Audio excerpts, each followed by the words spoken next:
Russia rolled into Ukraine in 2022 with one of the biggest, strongest tank fleets ever assembled.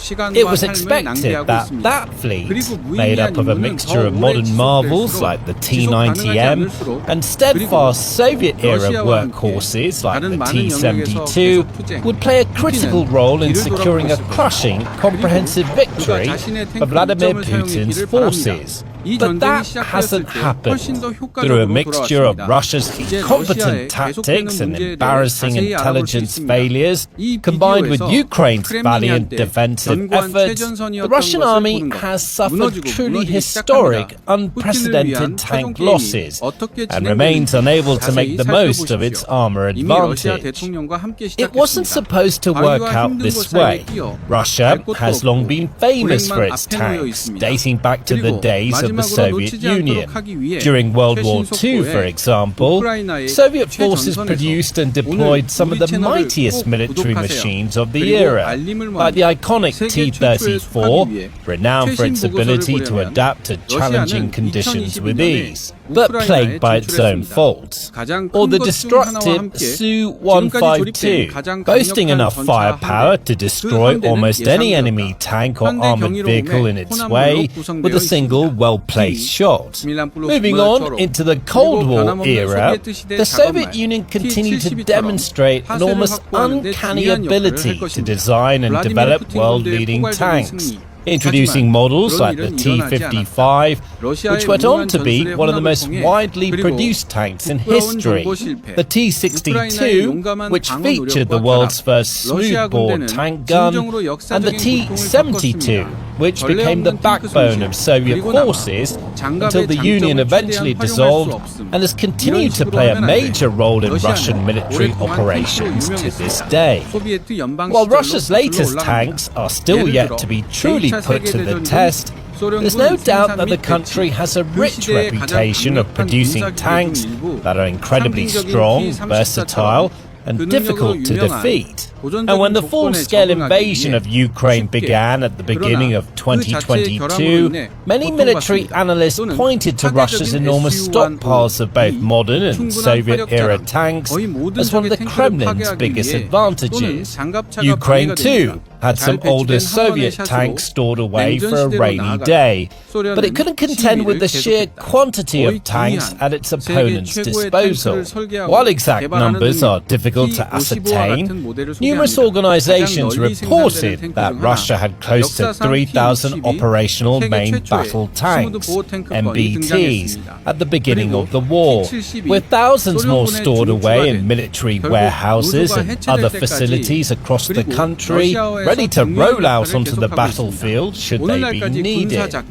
The near 3,000 active MBTs included some very strong variants, like the aforementioned T-72 and the more modern T-80 and T-90 models, which were all regarded as highly capable and effective war machines, with enough armor to withstand enemy attacks and enough firepower to obliterate any forces standing in their way. Analysts expected these tanks to crush whatever defenses Ukraine might be able to muster, leading the Russian charge to victory and spearheading the country's assaults on not only the contested territories of the Donbass region, but onward into Ukraine's major cities like Kharkiv and Kyiv. Indeed, the sheer weight of Russia's tank strength is, without a doubt, one of the reasons why Putin and his commanders were so confident of a quick victory when the war first began. They foresaw no possible way in which Ukraine could stop these mighty machines from rolling down their roads, blowing up their buildings and laying waste to their fortifications.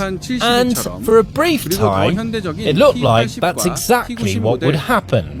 The early days of the war involved Russian forces assaulting Ukraine along 5 major axes, striking at some of the biggest city centres, including Kyiv. They captured large swathes of territory with speed and efficiency, while Ukraine struggled to respond, having to divide its focus between evacuating as many of its people as possible to safer locations, mounting defences in the towns and cities, that had the most strategic value and allocating its limited resources as and where they were needed.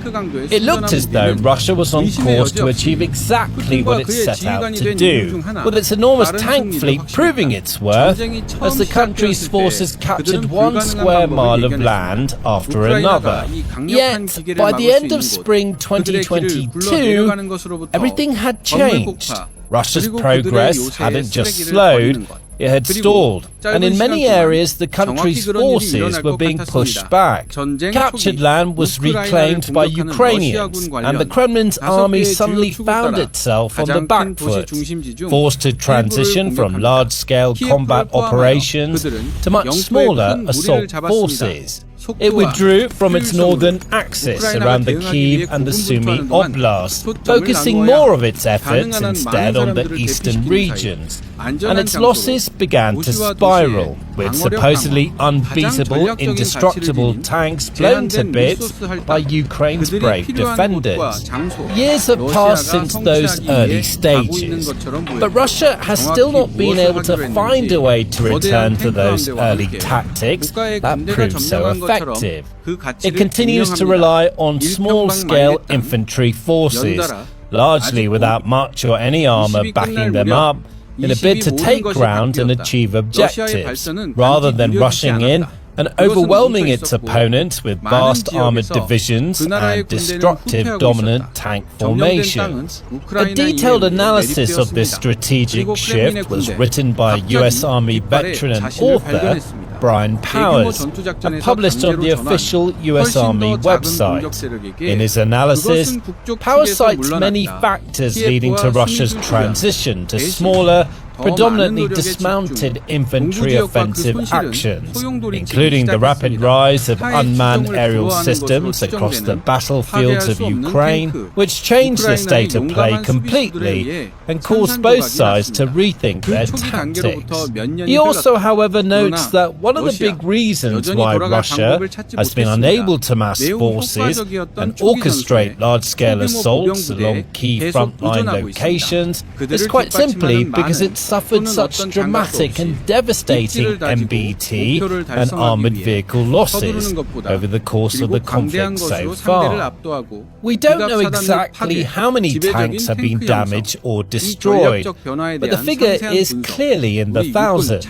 Open source intelligence analysis group, Oryx, for example, has reported more than 4,300 visually verified Russian tank losses in Ukraine since the invasion began, along with over 8,700 armoured and infantry fighting vehicles. If we consider that, according to the International Institute for Strategic Studies 2021 military balance, Russia had anywhere between 2,800 and 3,330 operational tanks at the start of the war. That means it's lost up to 143% of its entire operational task force. As Powers notes, these losses account for the largest armoured vehicle losses that Russia has suffered since World War II, and a higher total number of losses than compared to all armoured vehicle losses incurred in conflicts from 1946 to 2022, in which Russia, or its predecessor, the Soviet Union, participated. That is a remarkably damning statistic, and it's backed up by hard data. In the Soviet-Afghanistan War, for example, which began in 1979 and extended throughout the 1980s, the Soviet Union lost an estimated 147 MBTs. It lost a mere 6 in the Russia-Moldova War of 1992, 192 more in the First Chechen War, 23 in the Second Chechen War, 4 in the Russo-Georgia War, and an estimated 100 more in the Donbass War, giving a combined tally of around 665 total tanks lost between the end of World War II and the start of the Ukraine invasion. That's a mere fraction of the losses seen since 2022. and some sources suggest that Russia has lost even more tanks. The General Staff of the Armed Forces of Ukraine, for example, claims that Ukraine has, in fact, destroyed or captured close to 10,000 tanks and over 20,000 armoured fighting vehicles. These figures may be exaggerated to a certain extent, but numerous independent open-source intelligence groups, organizations, and analysts all agree that Russia has seen thousands of its tanks taken out of action by Ukraine's drones, mines, missiles, and other anti-tank weapons. And with the war still raging on and no clear end in sight, we're beginning to reach the point where Russia is almost running on empty as far as tanks are concerned. Recent open-source intelligence reports have found that the country has less than 3,000 tanks in storage at this time, and over half of them are believed to be in poor condition. Less than a quarter can be classed as usable in modern battlefield conditions, and the vast majority are antiquated, outdated models with less than 100 of the relatively modern T-80 MBTs. This shows just how heavily Russia has been forced to rely on its stored Soviet-era tanks.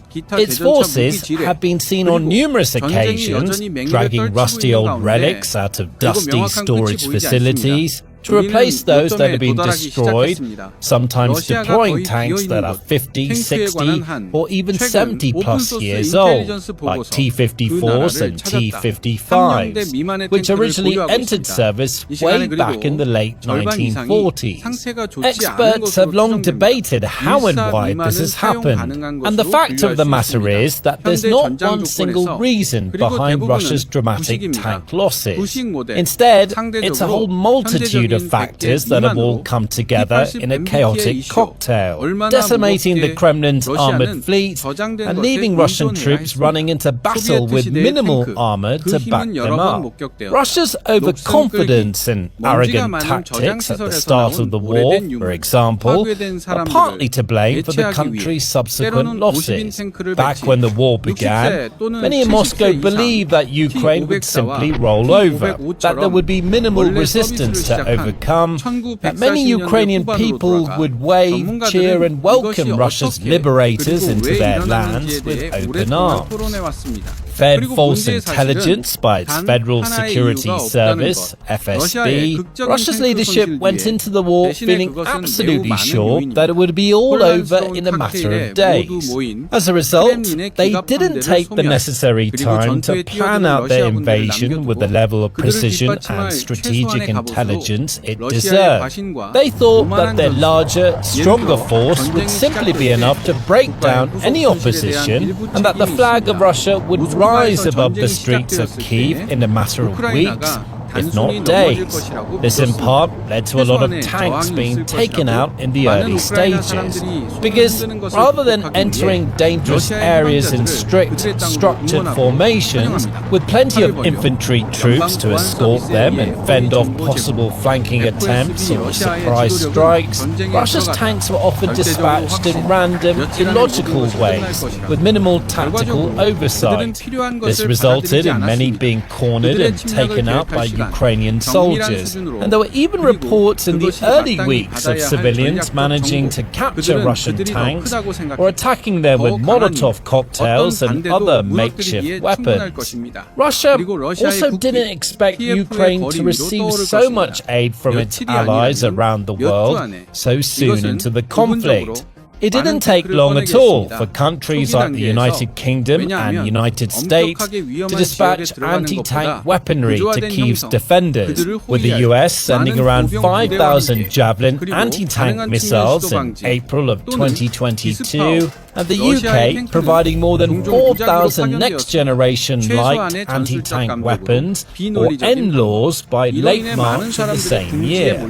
Designed to attack tanks from above and target their weaker, thinner sections of armour, these powerful rockets made it remarkably easy for Ukrainian troops to wipe Russian tanks off the map. In addition to receiving weapons from the West, Ukrainian forces also utilize their own anti-tank systems, including mines, missiles, and artillery, making the most of their home field advantage to catch Russian tank columns off guard and exploit the enemy's tactical lapses at every available opportunity. There are also notable flaws in almost every single tank that Russia deployed in Ukraine.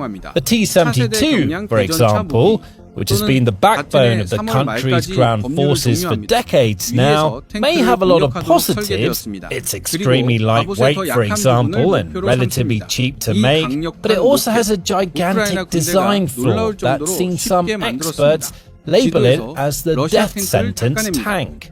It infamously features an automated loading system, which requires easy access to the tank's ammunition storage in order to operate effectively. Because of this, the T-72's ammunition is often stored in the turret, and all it takes is one well-aimed missile, rocket or drone strike to that turret to send the entire machine up in flames. Since Ukraine is a former Soviet republic, its soldiers are fully familiar with the T-72. So they knew all about this weakness and worked hard to find ways to exploit it. As a result, a large percentage of Russia's tank losses have been T-72 variants, like the T-72A and T-72B. As stated earlier, Russia has also been compelled to use much older tanks in its frontline assaults on Ukrainian towns, cities, and defensive positions, some of which date back to the early days of the Cold War. The world was a very different place when those tanks were made, and they simply weren't designed with the rigors of 21st century battlefields in mind. Consequently, many of those older tanks have basically been little more than death traps for the poor, unfortunate soldiers tasked with taking them into battle. The T-62, for example, which was a fine tank for its day when it entered service in the 1960s, is just not cut out for combat in the 2020s. Ukraine's forces have shared videos and images online of their brigades taking these tanks out with mines, drones, artillery, and missiles. But with so many of its more modern tanks already out of action, Russia has few other options but to keep on using these near-useless relics of a bygone age. At the other end of the spectrum, even Russia's latest and greatest tanks have also proven unsuitable for use in Ukraine, albeit for very different reasons. The T-14 Armata, for example, has been heralded by Russian officials as one of, if not the greatest tank ever made. It's supposed to be an unstoppable, irrepressible force, boasting next-level firepower and advanced technologies. Yet, it hasn't been seen in Ukraine. Why? Well, according to Russia's own officials, it's because this tank is simply too expensive to make, and the country doesn't want to risk losing large numbers of T-14s to cheap drones and Western weapons, but it's already having such a difficult time with its economy and spiraling defense budget. Another of Russia's so-called state-of-the-art modern battle tanks is the T-90M. The country has recently announced ramped-up production rates for this particular tank, with factories said to be churning out record levels of new units. Despite that, Ukrainian soldiers report only rare sightings of T-90Ms along the front lines and in occupied territories. Once again, this is believed to be linked to concerns around the cost of these tanks. Each one can cost in excess of $4 million to make, as well as the fact that Russia is worried about its military reputation taking a serious hit if it starts deploying these advanced tanks only for Ukraine to take them out one after another. Ultimately, it doesn't matter whether Russia uses old tanks or new ones, as none of them have proven capable of allowing the country to achieve its military objectives and crush Ukrainian defenses.